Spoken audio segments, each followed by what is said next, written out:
Imagine teaching in front of a classroom of excited young Kenyans, working side by side with a school community in rural Kenya to build a new classroom. Spending part of your summer making a difference in the lives of dozens of young students. Having experiences that will change your view of the world and possibly of yourself. At SLIK, there's no need to imagine. It's a reality. Since 2005, SLIK has been taking high school students to Kenya for an opportunity to teach, learn, travel, and experience Kenya as few visitors are able. Africa and Kenya conjure up images of untamed wilderness, exotic cultures, and majestic wildlife. To many, however, what is most prevalent is the unknown. Much of what we see and hear about Africa is sensationalized by the media, so that it is difficult to understand what is real. A goal of SLIK is for students to go to the primary source, to experience Kenya firsthand, and to find out for themselves what is fact and what is fiction. I continue to be amazed at how friendly and welcoming Kenyans are. Everywhere we go, we are met with a jambo, hello in Kiswahili, and people want to talk with us and find out what us wazungu, the term for Europeans, are doing in Naro Moru. When they discover that we are teaching in the primary schools, they are so appreciative of our efforts, and that we have traveled all the way from America to spend time with their children. What I enjoyed most were our evenings in the home of a Kenyan family. Their houses were very simple, often one cozy sitting room with well-worn couches lining the walls. None of the homes had electricity, so the evening meal was eaten with the light of a kerosene lamp. And the food was amazing, all tradition Kenyan meals. Very little of their food comes from a store, and in fact our hosts were surprised that most of our food came from a store. The Kenyans in this area eat what they grow, which includes potatoes, spinach, beans, rice, and maize. My favorite meal was irio, which is a dish of potatoes, beans, corn, and spinach, all mashed together. We also enjoyed chapati, a type of flat bread, and many cups of hot chai, a mix of tea and milk. Milk that has come from the family cow. Another highlight was exploring the markets. The roads of Naro Moru town are lined with small shops, some specialty shops like the butchery, and hardware store, and many more selling a wide assortment of items. The fruits and vegetables are only found in the open market, a large square in the center of town with dozens of vendors. Each stall has a menagerie of carrots, tomatoes, cabbage, onions, bananas, passion fruit, and other items that are unfamiliar to me, and what you paid was contingent on your bargaining skills. If you are buying one or two items, it isn't customary to negotiate, but if you're buying many items, then the fun begins as each party haggles a bit until a price is agreed upon. Making the experience all the more interesting, most of the sellers speak little English, so the conversation is a mix of Kiswahili and English, and very comical for both parties. I'm sure that the Kenyans got the better bargain, which is fine. In fact, if I had paid twice the price, it was well worth it for what I had gained during those 10 minutes with a new friend in the Naro Moru market. This was one experience I could never realize back in the US. Through my interactions with students, teachers, shop owners, and other Kenyans, the idea that happiness doesn't come from money or possessions has been foremost in my mind. Everyone has all they need to live, full and happy lives. They focus on the simple things that really matter, like family, work, and education, rather than the things they don't have. This has left an impression on me, and a lesson I will keep with me long into the future.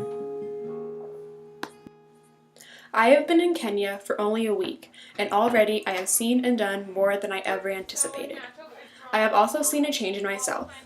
Being in a totally new environment has given me a new perspective on who I am and my view of the world.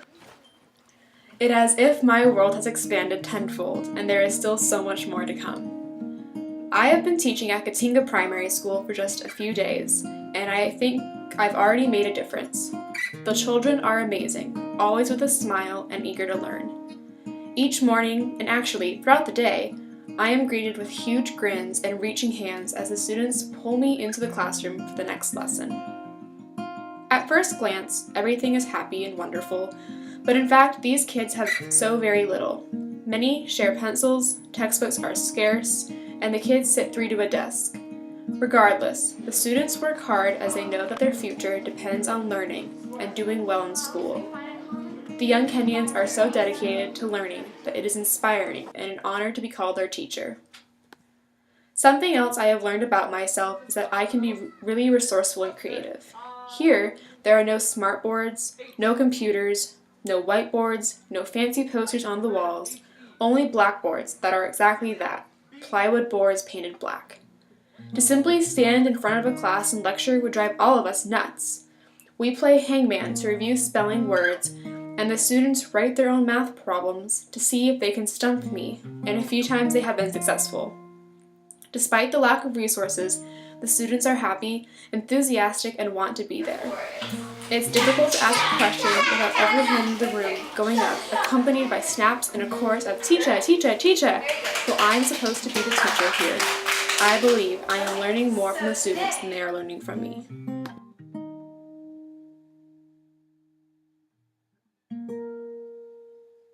Giving back to the community through a significant school improvement project is a priority at SLIK. Schools in Kenya are vibrant, energetic, and positive places to learn.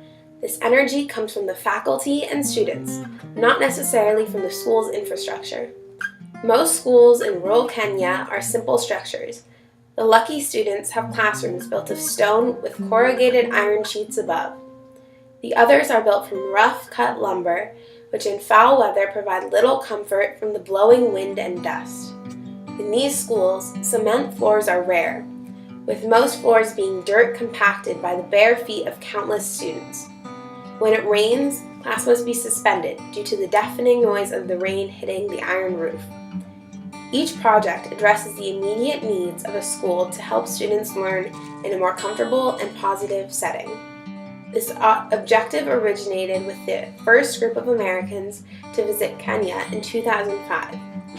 The first thing the students realized upon seeing the Kenyan schools was how fortunate they were to go to a school in America. The Americans also found it hard to imagine how the Kenyans were learning in such challenging conditions. The students also witnessed how hard the Kenyan students worked, how they persevered, and how they enjoyed life as if their school had the best facilities in the country. These young Kenyans were fortunate to have the chance to go to school and did not focus on the structures or classroom. SLIK grad David Cornell reflects on his community service project in Kenya. It was a wonderful experience to be so closely involved with this Kenyan community. Working side by side gave us a greater appreciation of the effort they must extend for what seems like the basics in America. While our cultures are vastly different, on this day we worked for a common goal. Skin color, language barrier, and socioeconomic background didn't matter as we worked as a team to build something together. It was hard work, but very gratifying. In the summer of 2015, our goal is to build a new classroom at Iriyagathi Secondary School. While the government provides funding for school improvement projects, it is never enough. The school of 350 students currently has 5 stone classrooms occupied by 200 students. Classrooms for the other students are made of rough-cut lumber, old corrugated iron sheets for roofing, and dirt floors. The walls are more like screens, as the sunlight and wind pass through easily. This hardly passes as a positive learning environment, but the students have no other choice. The teachers and students make the most of what they have and push on the best they can.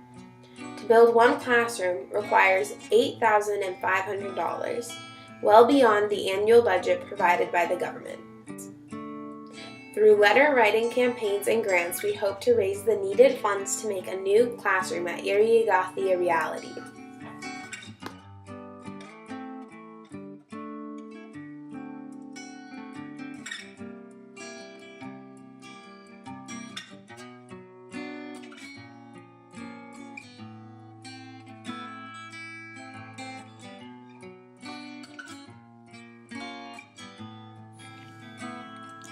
It doesn't matter how many times you've been to the zoo, the number of wildlife documentaries you've seen, or the number of times you've watched The Lion King.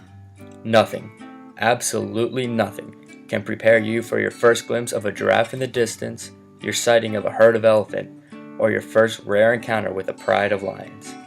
No description can justify the experience, nor can time fade the memory. I remember every minute of my safari as if it happened yesterday.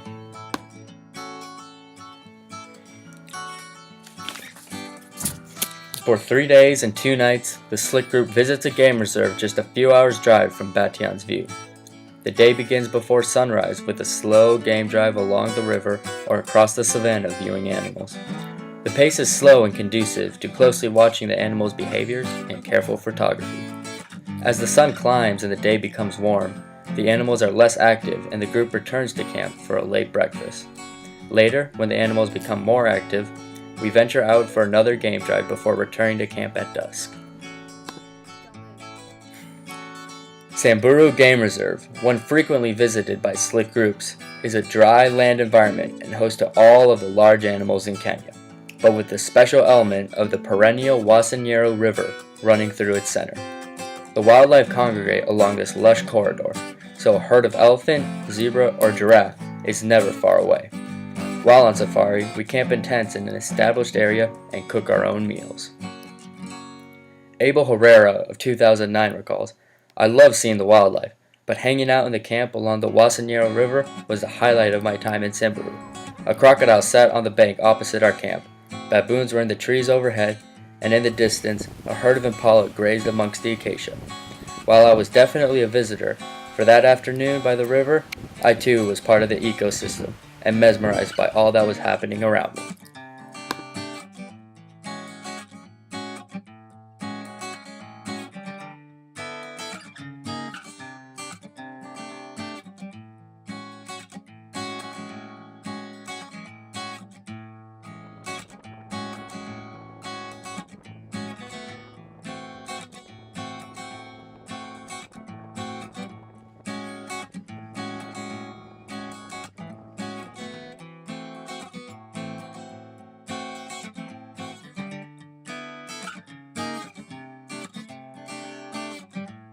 My SLIK experience was very special.